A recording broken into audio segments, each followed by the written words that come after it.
파원 토크 특톡, 이번엔 일본에서 전해드립니다. 곤니치와 송찬욱입니다. 일본에서는 이 퇴사를 대행해주는 서비스가 인기라고 합니다. 최근 2년 사이에 무려 20배나 이 의뢰 건수가 늘었다고 하는데요. 이 퇴사 대행 어떤 건지 그 현장으로 한번 제가 가보겠습니다. 今後出勤ができない旨をご本人様に代わりにお伝えいたします。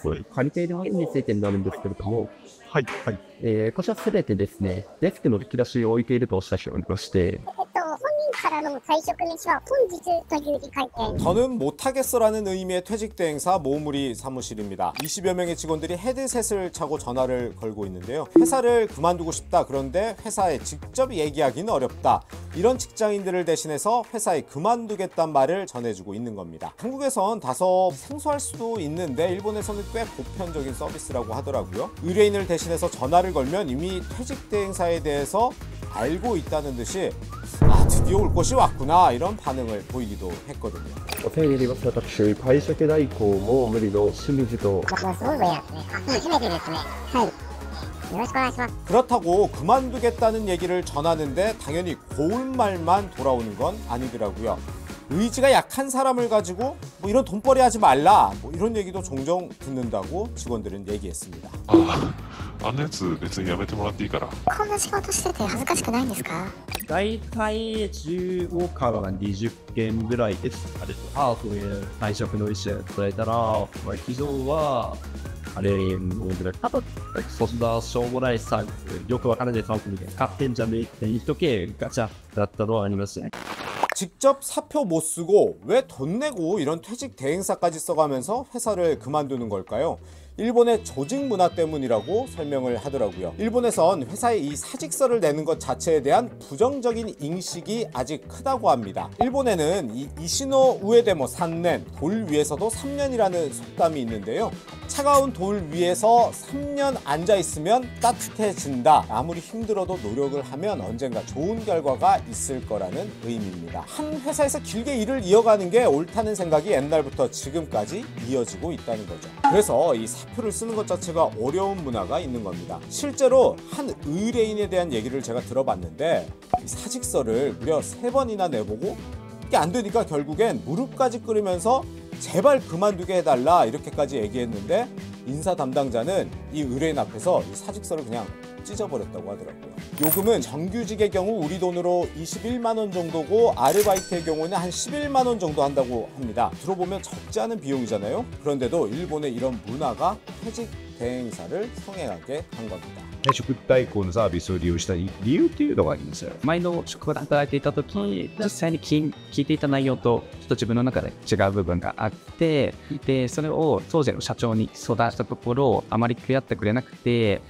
僕も暇じゃないんだよとちょっと流されてしまって、自分一人では退職が難しいのかなと思いまして、当時退職代行モームリに相談したっていうのがきっかけになります。 제가 취재를 간 모우무리의 경우엔 2022년에 사업을 시작했는데요. 첫 해인 2022년 한 해 동안에는 758건의 의뢰가 들어왔었다고 합니다. 근데 그 다음에 2023년에 4,333건으로 늘었고요. 지난해에는 무려 15,454건으로 첫 해보다 20배나 의뢰 건수가 늘었습니다. 올해도 4월 말 기준으로 8,688건의 의뢰가 들어왔다고 합니다. 가장 의뢰가 많이 들어오는 시기는 4월 중순이라고 하더라고요. 이때가 어떤 시기냐면 일본 회사 같은 경우에는 통상적으로 이 4월 1일에 신입사원들이 들어오거든요. 4월 중순이면 얼마 안 됐을 텐데 실제 이 회사 다녀보니까 내가 생각한 것과 상당히 다르다 이런 생각도 하고 또 처음 만나본 이 직장 상사들과 일해보니까 너무 힘들더라 이런 생각을 하는 시기라고 해요. 그래서 이때 그만두는 경우가 굉장히 많다고 하는데 올해 같은 경우에 입사 후에 한 3주 정도 지난 월요일이었는데 4월 21일에 이 하루에만 167건의 의뢰가 들어왔다고 합니다. 入ってきたりっていうその入退者が活発になる時期っていうのは依頼が多くなる傾向がありますし、あとはゴールデンウィークとか年末年始とか連休明けっていうところはすごく依頼が増える傾向があります。300名以上の方がもう今年2025年4月からで新入社員の方辞められてますね。 퇴직 대행사는 일본에 100개가 넘는 회사가 있다고 하더라고요. 그만큼 이 경쟁이 굉장히 치열한데요. 그러다 보니까 제가 취재한 절대 더 못하겠어 이제 뭐 이런 모무리 같은 이름도 있고요. 다른 회사들도 그러면 안녕 뭐 이런 의미의 사라바라든지 뭐 취소를 의미하는 도리케시, 그리고 뭐 그만둘 때를 의미하는 야메도끼, 이런 좀 튀는 이름을 이용해서 이 경쟁에서 이기려고 애쓰는 모습입니다. 조금 전 말씀드렸다시피 신입사원이 바로 퇴직 대행사를 이용해서 그만두는 경우가 많다고 제가 전해드렸죠. 어렵게 취업을 한 다음에 왜 그만둘까? 뭐 이런 생각 들 수 있는데 우리나라와는 사정이 조금 다르기도 하더라고요. 실제 일본의 대학생 취업률 무려 98%에 달합니다. 일본도 뭐 출산율 저하로 젊은 인력이 부족하기도 하지만 경기 회복에 따른 기업들의 채용이 늘어난 게 배경인데요. 그래서 이 구직자가 오히려 갑의 위치에 있다 보니까 신입사원들마저도 남의 손 빌려서 손쉽게 퇴직하려는 문화가 확산하는 것 같습니다. 본인이 그만둔다는 얘기를 제3자가 대신 얘기를 해준다면 과연 회사를 그만둘 수 있느냐, 이런 의문도 들 수 있을 것 같습니다. 우리나라라면 본인이 회사 그만두려면 본인이 직접 사표 쓰고 이렇게 해야 되는데, 일본은 현행법상에 그만두겠다는 의사를 대신 해서라도 밝히면 2주가 지난 뒤에 퇴직을 시켜줘야 한다고 합니다. 그 사이 회사 측에서 뭐 좋게 말해서 설득할 수도 있지만 이 나쁘게 얘기하면 회유와 협박 뭐 이런 거 할 수도 있겠죠. 그래서 이 퇴직 대행사에서는 회사 측에 절대 의뢰자를 개별적으로 접촉하지 말라, 이런 경고도 잊지 않고 있습니다. 어쨌든 최종적으로 사직서 제출 등 뭐 행정적 절차 마무리 이런 거 본인이 해야겠지만 그만두겠다는 얘기를 처음 꺼내기도 힘들고 괜한 갈등을 만들기 싫은 직장인들이 이런 퇴직 대행사를 찾고 있는 거죠. 네, 그만두겠다고 얘기하기 힘든 이런 일본의 사회 분위기가 이런 퇴직 대행 서비스까지 생기게 했지만 물론 안 좋은 시선도 있는 게 사실입니다. 그만두겠다는 얘기조차 직접 못하고 대행사를 써서 퇴직을 해야 하는 수준이라면 이런 신입사원이 애초에 뽑지 않았어야 될 지원자다, 이런 비판이 상당히 있고요.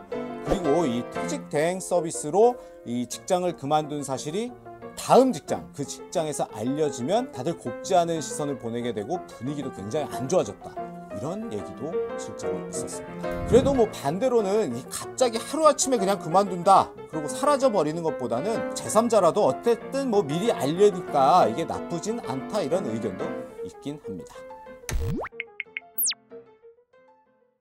네, 오늘은 일본에서 성장하고 있는 퇴직 대행 서비스에 대해 전해드렸는데요. 숫자가 보여주는 것처럼 이 의뢰 건수가 이제 매년 늘어나고 있는 것만 봐도 일본에서 굉장히 성장하고 있는 산업인 것은 분명해 보입니다. 우리나라에서도 이런 퇴직 대행 서비스가 아직 그렇게 성행을 하고 있지는 않지만 조금씩 생겨나고 있다, 이런 소식도 있긴 한데요. 그런데 뭐 흔히 시장만큼이나 마무리도 중요하다는 얘기를 많이 하잖아요. 완전히 낯선 제3자가 돈을 받고 퇴직을 대신해 준다는 게 뭐 물론 깔끔하게 마무리할 수 있다, 이렇게 볼 수도 있지만 과연 좋은 마무리일까?